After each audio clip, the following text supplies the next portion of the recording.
রাজা বলে 99 ক্লাব মানে কি? রাজা বলে, রাজা আমাকে একটা দিন সময় দেন, আমি আপনাকে দেখাচ্ছি। বলে আচ্ছা ঠিক আছে, তুমি সময় নাও। রাজার অ্যাডভাইজার গিয়ে ওই লোকের বাসার সামনে একটা থলে রেখে গেল।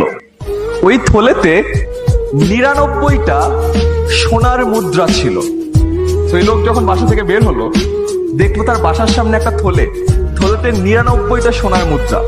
সে দেখে তো খুশি হয়ে গেল, আরে সোনার মুদ্রা, এটা বিশাল ব্যাপার, আমি তো বড় লোক হয়ে গেলাম। সে গোনা শুরু করলো যে কয়টা আছে, 1 2 3 4 5 6 করে। দেখলো 99টা আছে।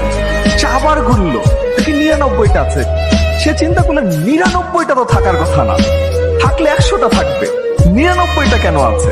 তারপর সে এইটা নিয়ে চিন্তা করতে লাগলো, আর একটা কে নিয়ে গেল, কার কাছে ওই একটা আছে, কেউ কি আমার এই সোনার মুদ্রা চুরি করেছে? তারপরে সে বাসায় খুব গোমরা মুখ, সে তার ফ্যামিলিকে আর সময় দেয় না, সে আর গান গায় না, যে ছাড় দিক